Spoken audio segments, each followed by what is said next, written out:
Okay, we begin a brand new series of lessons. A geographical and cultural study of the New Testament. It is a different way of study. Don't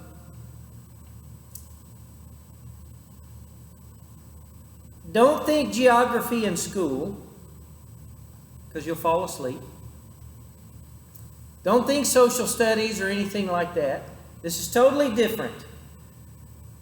These are stories that you know and love very well, but when you look at the geography, it begins to open some things up a little bit in ways that you can't imagine. So just like our previous study kind of had some eye-opening moments, I believe this one will as well. And of course we start at the beginning of the New Testament, not the begets. Not much geography there, so we're skipping over that part. The first story that has real geography is Luke 2 and Matthew 2. We're going to start in Luke 2, and then we'll move into Matthew 2. It's the birth story, the birth narrative. You know it well, but you typically know the very, very romanticized version that media, culture, Hollywood has presented. And I'm not suggesting that you buy into all of that, but I'm guessing there will be a few things tonight that may be eye-opening for you. So let's talk about Bethlehem just a moment. I'm going to encourage you to sit where you can see the maps on the screen. If you can't, that's okay. If you have good maps, that's, the internet has great maps, if you can find them.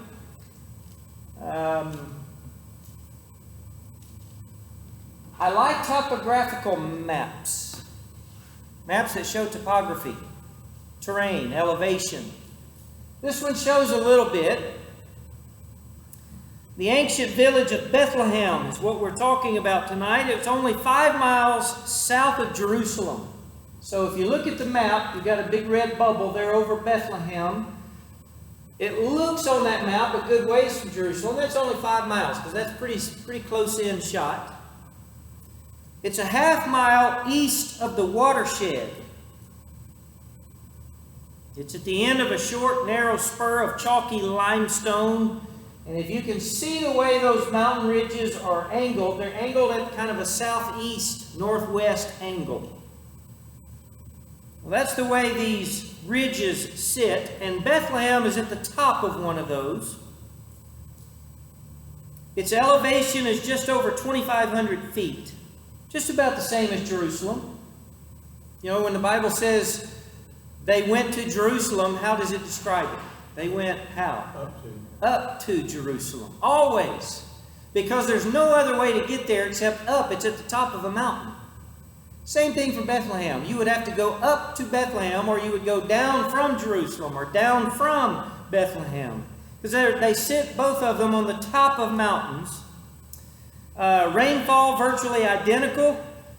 Now, when you think of the Middle East in the Bible lands, you think of dry, dusty desert, no grass.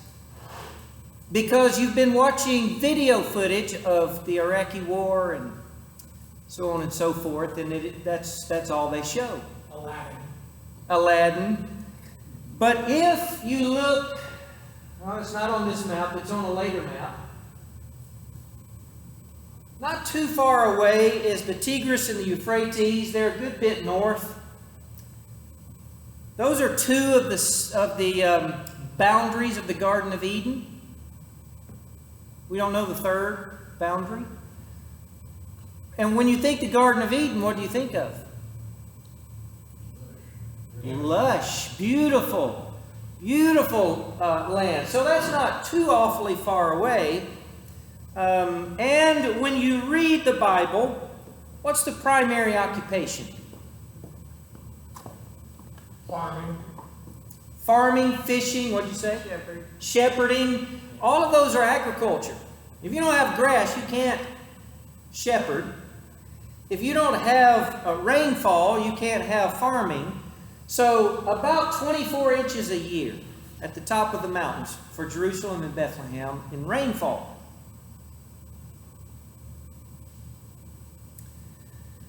I'm told the weather, the farming and all of that in Bethlehem, Jerusalem area is almost identical to Nebraska. What do they grow? If you're farming, what do you grow in Bethlehem?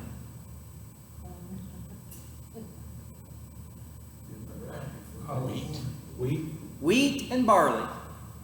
What do they grow in Nebraska? Wheat, soybeans. Wheat. There is some corn, there is some soybeans, but a lot of wheat.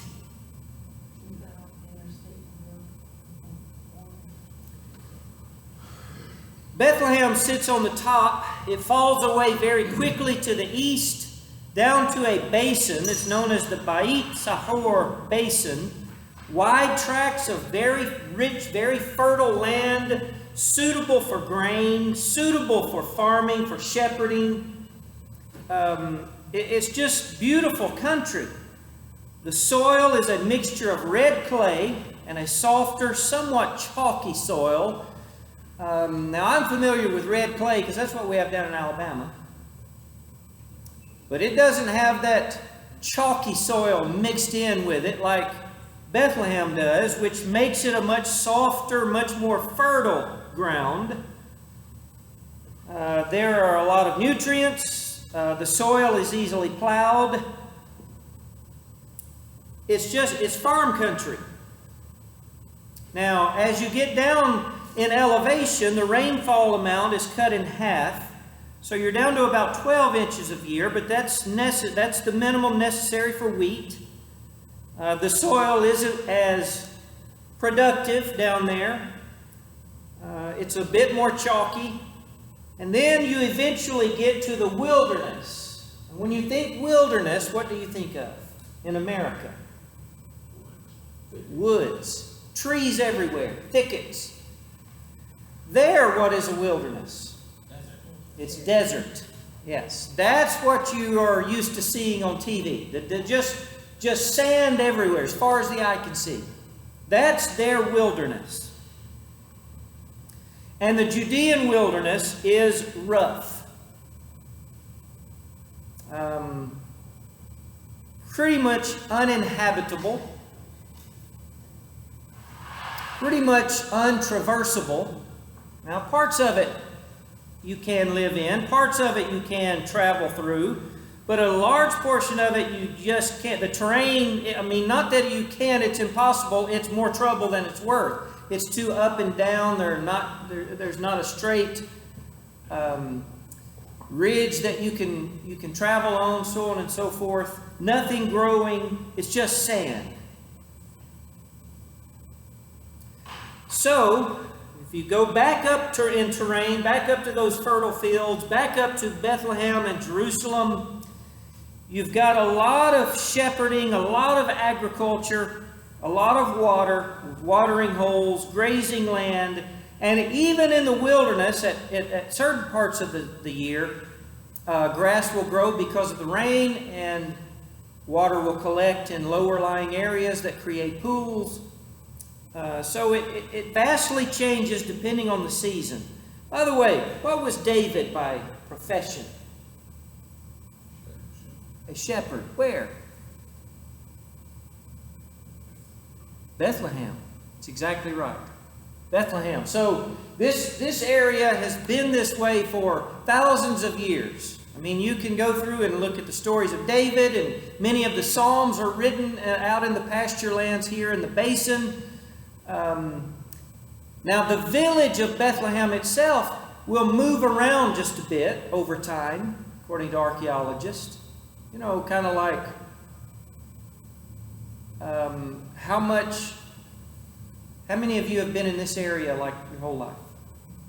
What was here 30, 40 years ago? Oh, 30 or 40 years ago? 50 years ago. What was on this property? It was vacant. It was vacant. And cities kind of move this way over a period of time, then they'll move that way over a period of time, then they'll move that way over a period of time. Well, it's always been that way. That's not an American, more modern thing. It's that way with Bethlehem as well. Now, some places like Jerusalem that are larger cities, they're going to stay a bit more stationary, but they still grow. There's Old Jerusalem and New Jerusalem, different elevations,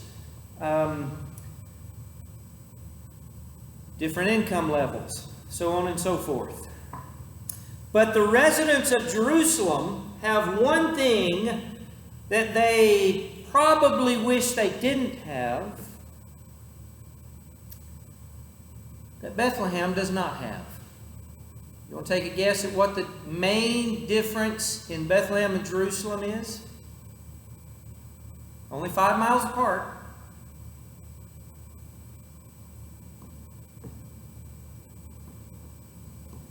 A view.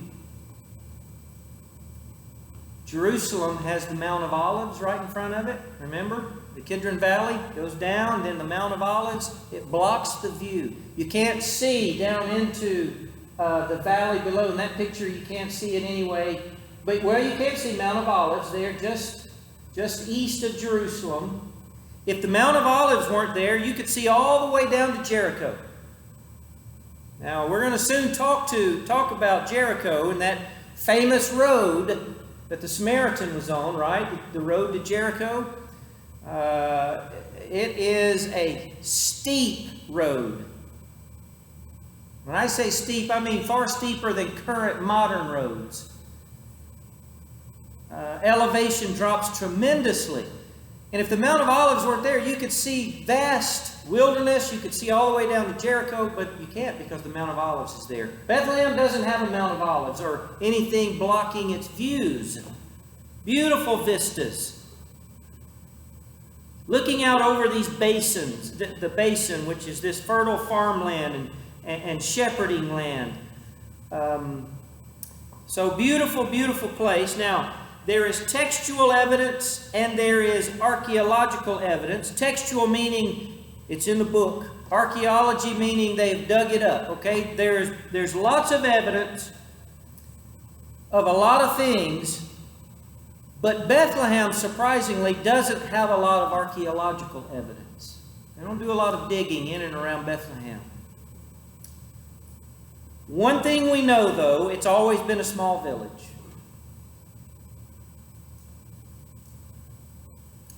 The only thing that brings people there is what?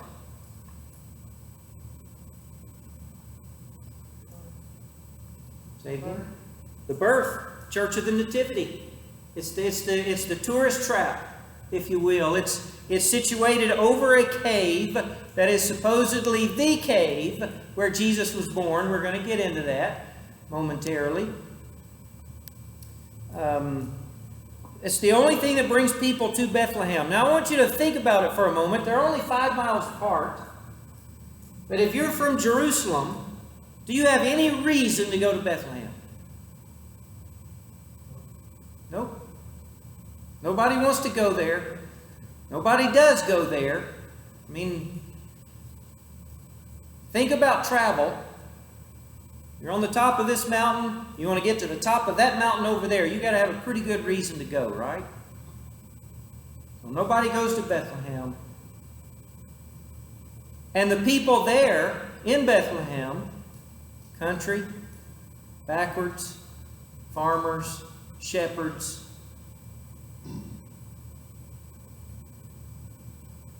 They're the rednecks of the Bible land, if you will. People in Jerusalem, it's the city. There is, the market. There is buying and selling. There is worship. There is all kinds of things in Jerusalem itself. So there's not much that people think of when they think of Bethlehem that is good. But where was Jesus born? Jerusalem, in the city where all the progress is, or Bethlehem, where the country folks and the people are looked down on and they're kind of outcast. That's where Jesus was born. Now here's a mock-up of a first century house in Israel. The birth of Jesus is really a Bethlehem story. And this would be sort of the average house in Bethlehem, if you will. Based on what we know of the culture, the geography, and the archaeology, and all of that stuff in the first century, you have Joseph and Mary. We're in Luke chapter 2, by the way.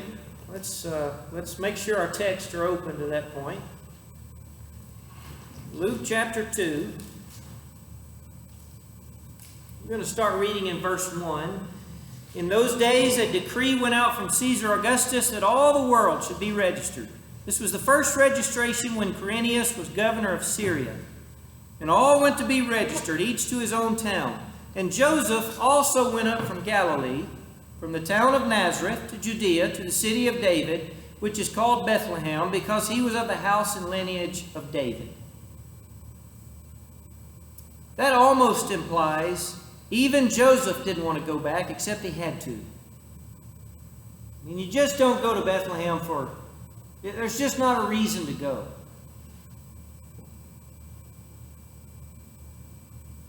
But they're going to register for the census, verse 4 says. Now, in the first century, did they have highway patrolmen? No. Did they have... Highwaymen.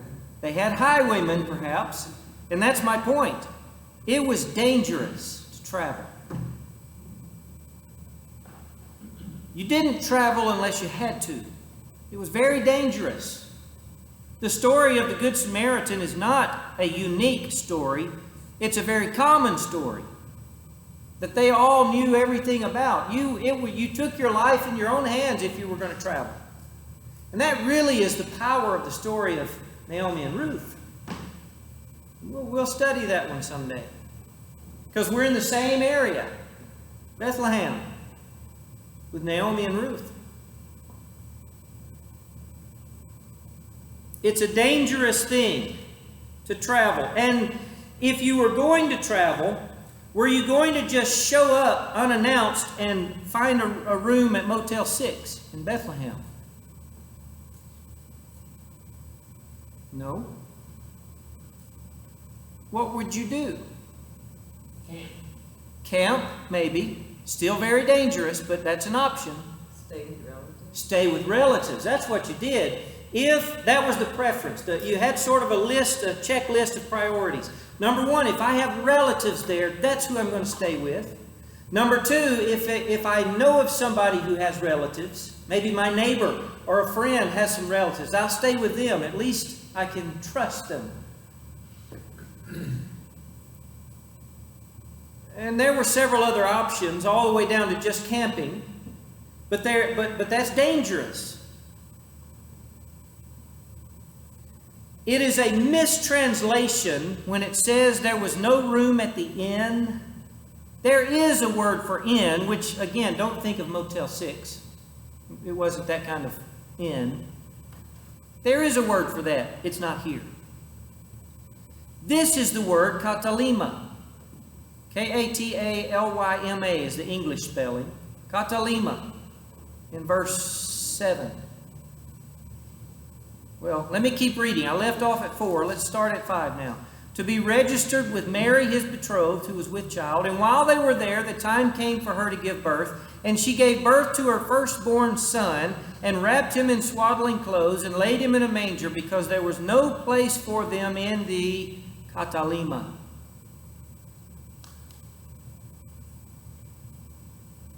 So the question is, what in the world is a katalima?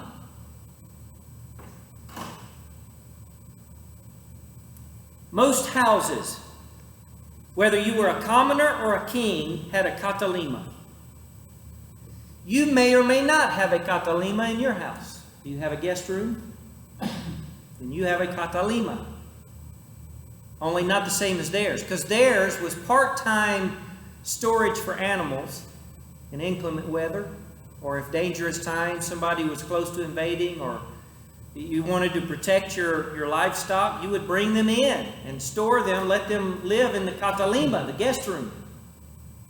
So if you're looking at this picture, and it was very common to have multiple floors.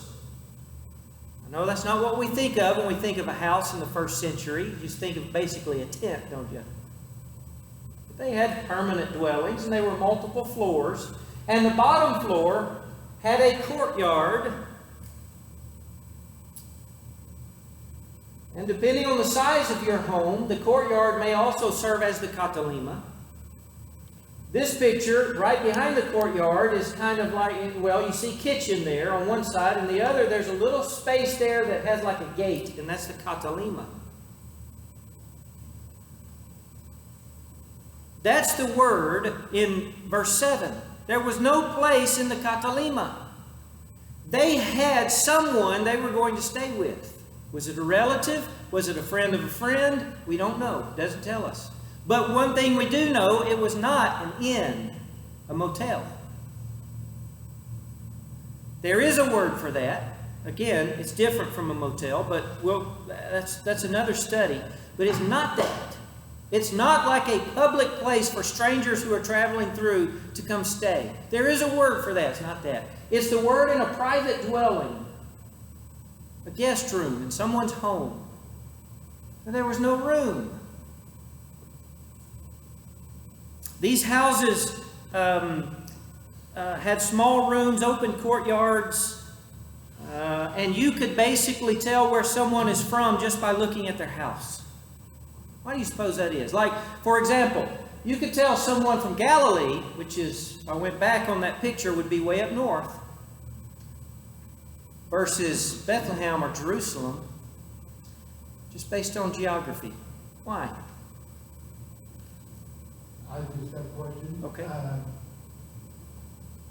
Are you aware that there are people that are doing investigations now that say that the location of the birth is not where they say it is? Yeah, they're always investigating something like that, and it's just a guess. Oh no. The Catholic Church kind of has the hold on that, and their tradition, based on tradition, and it goes back a long way. They might be right, but it's might. This had nothing to do with it. It was from a television show. Yeah. They're always studying it. The archaeology is a big study. But you could tell the difference in a house in Bethlehem versus a house in Galilee. Do you know why? Thickness. They didn't raise animals there. Well, those might come into play, but basically, what was Joseph? A carpenter. And you suppose they had house plans that Joseph had in his office in there, and you could go and pick from, a dozen house plans? Probably not. You probably went to Joseph and said, "Can you build me a house?" And he said, "Yes." And that was the end of the discussion. He built them all, just about the same. But how he built them would be different from somebody up in Galilee. He might have a different way of building a house, and different, it might look a bit different. So that's really the reason. But they all tended to be just alike in one location, because you really only have one builder that would build them, or maybe more than one, but that was kind of the biggest reason. But you always had a guest room. Whether you were very poor or very rich, you always had a guest room. Why?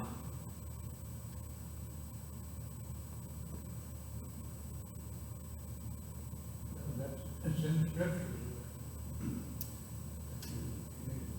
Hospitality was huge.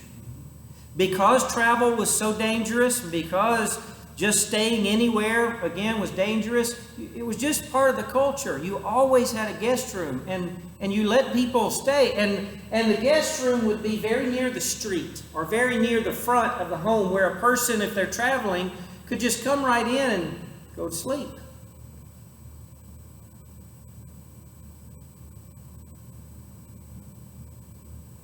Whereas your private residence was in the back of the home, and that was known as your private residence, and people didn't come in there and bother you.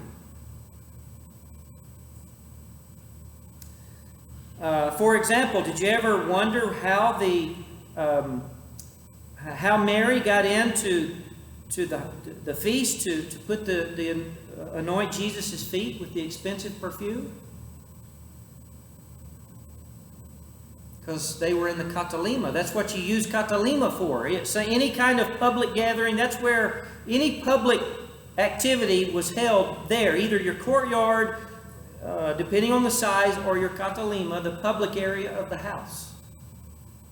You could just walk right in off the street, because it was kind of a barn, or at times, or a storage room, or whatever the case may be. There was no room for Mary and Joseph in the Catalima of the house where they were staying. What reasons can you think of that would cause there not to be room in the Catalima? Census. There's a lot of people in town. They didn't have the internet or phone. So you go to your relative's house, there's no room. That's one possibility. What's another possibility?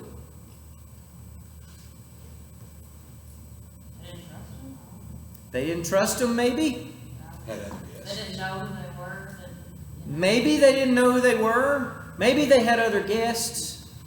There is another reason, though, that we never think of. Maybe they had too many animals, but we know there were animals where they were, right? The other reason, God had other plans. God had other plans.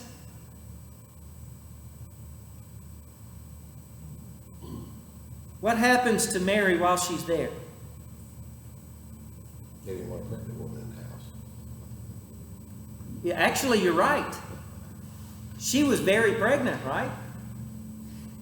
If she has a baby in someone's house, what does that do to that house? Quarantine.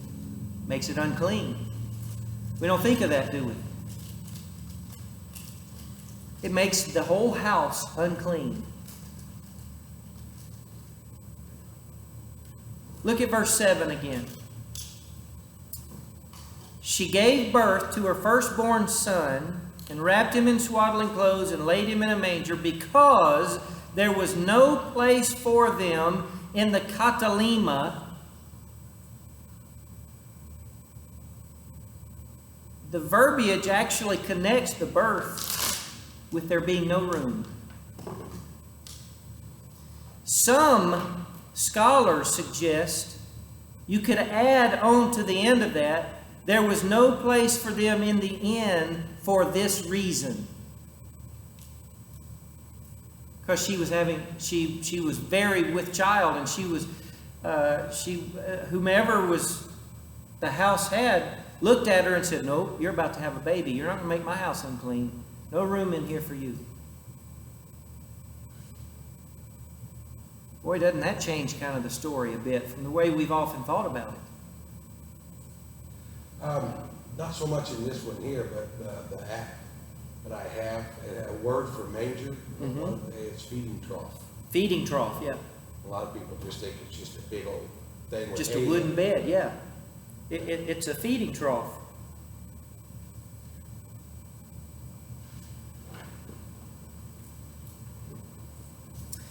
Well, just wanted you to think about the reason there was no room in the inn. The text suggests it was more associated with her pregnancy and childbirth than there actually not being room. It's more like it was a choice of the homeowner that said, "Nope, you're not going to make my house unclean. Not at this time. There's nowhere else for us to stay. With the census going on, we don't have any choices." Now, in the mid-2nd century, Justin Martyr, by the way, just so you know, Justin Martyr was not a martyr. Actually, he was a martyr, but that's not why he has the name. That was his name first. They named others who were killed for the cause after him. They became martyrs because his name was Martyr. Does that make sense? Justin Martyr wrote that Jesus was born in a cave. Now that goes back a long way. You know, mid-2nd century's pretty close to the time. And it's generally accepted that when Constantine first built the Church of the Nativity in Bethlehem, some 80 years later, he located the altar of the church over a cave. And of course, we know that because if you've ever been there, you go down, you've got to stoop down and crawl through a little tiny opening that goes down into a cave. I tried to find a good picture. There's not a really good picture that shows you just how tiny that little opening is, and you've got to go down into a cave. Well, there's reason for that. These houses, the prime location, if you could find a cave and build your house right at the mouth of the cave, that was perfect. Because you could live in the cave while you're building your house. You could store your things and your animals in a cave while you're building your house. And caves are everywhere. If you watch the news footage, they couldn't find bin Laden for how many years? Why? Because he was running through all these caves, these hills, and there were caves everywhere, and it would just take years to search them all. I mean, that's just the geography of the land. There are caves everywhere. If you could find one and build your house in front of it, that was perfect. You had the perfect setup, especially if the back of that cave went and twisted around somewhere and had another exit somewhere for an emergency escape. Qumran, we looked at that first map, had Qumran not far away. What was found in Qumran? Scrolls. The Dead Sea Scrolls and all those caves. Okay, so it's very plausible. We think of a barn. They didn't really build barns, not for keeping your animals in.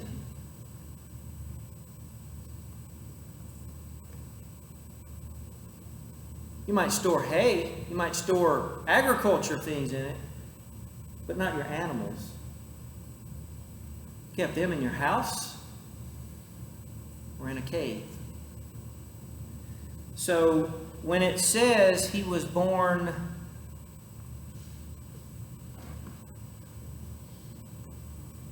in fact, Luke doesn't even say it, does it?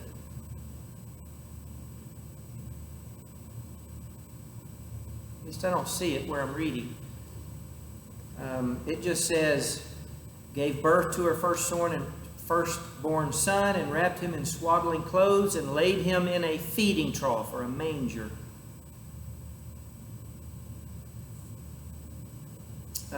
We will get to Matthew's account momentarily. But who comes to visit? Shepherds. In Luke's account, it's shepherds. Luke chapter 2, verse 8. And in the same region there were shepherds out in the field, keeping watch over their flock by night. Well, there are some clues that are pretty important that help us understand the geographical setting of the visit of the shepherds and the time of year. We're just almost certain it was not December.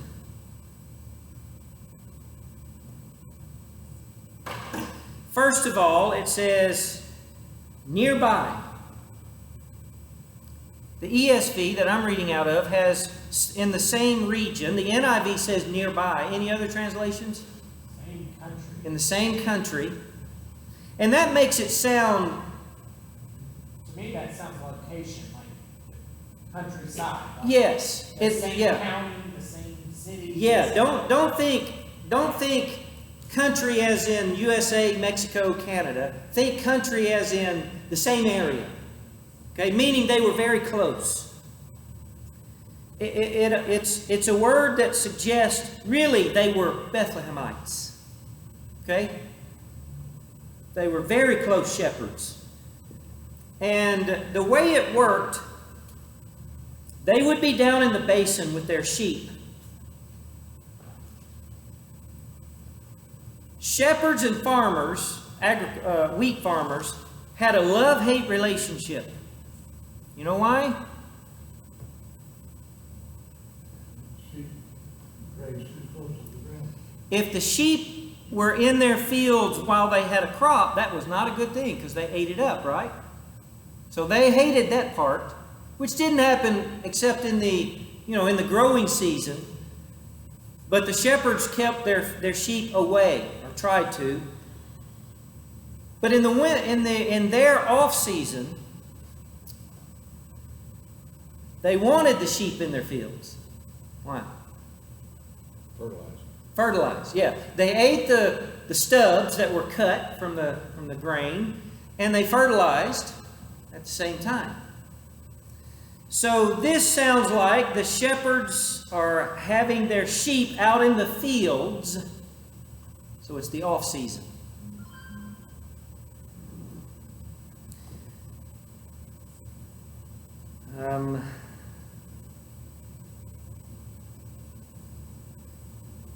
The growing season, I had it in my mind set, and I'm blanking on it now, so let me find where I wrote it in my notes. The weather patterns for Israel, the season between harvest and plowing is summer through early autumn. Okay? That would be the off season.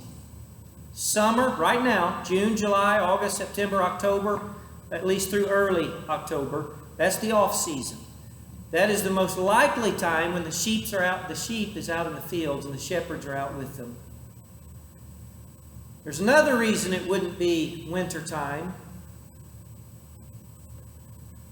And their crops grow in the winter, by the way. It's too cold at night. This says they were out at night in the fields.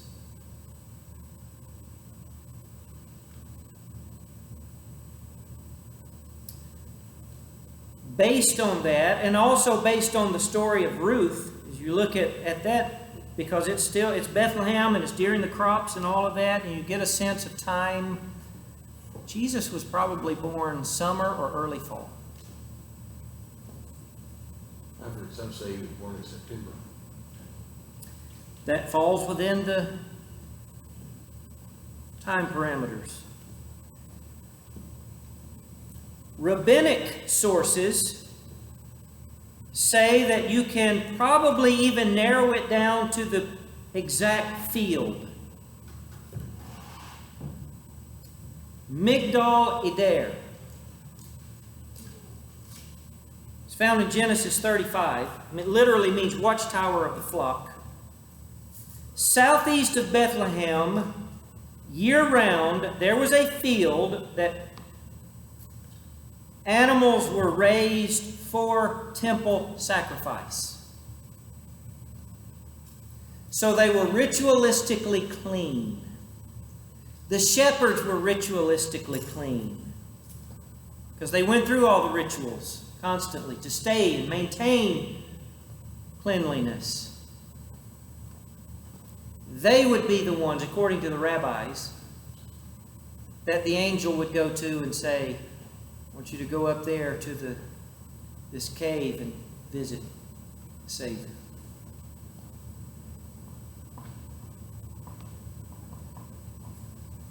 Again, that's just tradition, though. Well, time is going way too fast. I wanted you to see this picture, though. You can see the field. It is a rocky soil. Boy, we'll hear that later, won't we? About the different kinds of soil. But if you look in the background, it's gently going up. Bethlehem, as you keep going up, would be up at the top of the hill. And also, it would virtually always be a mixture of sheep and goats.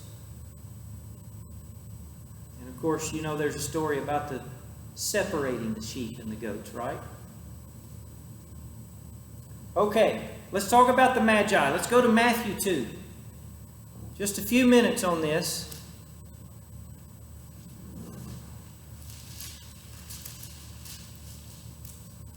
Matthew 2, 1 through 12. Matthew's account is a good bit different, not because you have two completely different stories. The focus is on different things. Luke is focused on Jesus as a shepherd, and so he focuses on that.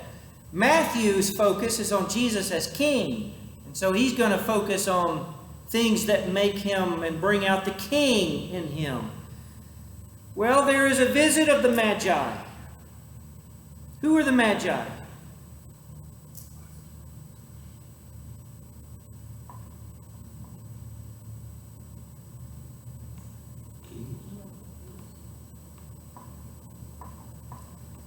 Your first answer was right. Silence. We don't know who the Magi were. We know what the word means, and I'll tell you about that in just a moment. But this narrative contains very little detail about who the Magi were, where their homeland is. We know they came from the east, but that's just the route they took. We don't know who they are. Now, 2,000 years of church tradition has filled in the gaps, and there's lots of guesses, but the truth is we don't know. There are a few clues that prompt a little bit about their origin and the route they took. Firstly, the name Magoi, M-A-G-O-I, Magoi. That's the plural version. In ancient Greek text, the term denotes someone with the reputation of having special supernatural knowledge or abilities. That was a Magi. Someone who had special supernatural knowledge or ability. Well, that's weird. Why would that person be going to visit Jesus?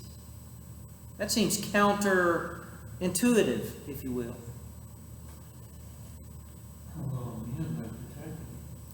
Okay? Because they were wise and maybe had a little hair. Yes, that's exactly right. When you think of Magi, there are actually two examples of Magi that are named in Scripture. You know who they are? Both in the book of Acts.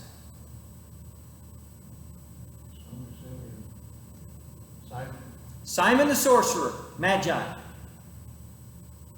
He was fake, wasn't he? He just had people thinking, believing he could do magic. And he repented from it. But sorcerer is Magi.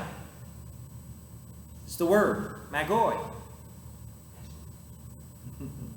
Magic, yeah. Well, the other one, the priestess or the Bar Jesus. Bar Jesus is the other one named. Now, whether their power is real or not doesn't matter. If people thought they were real, they called them Magi.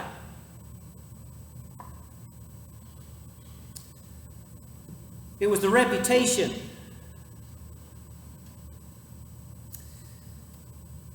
Herodotus, who wrote a very, very early history, said that these particular Magi were members of a Persian priestly class, and the Persians were originally the Medes, so Medo-Persians.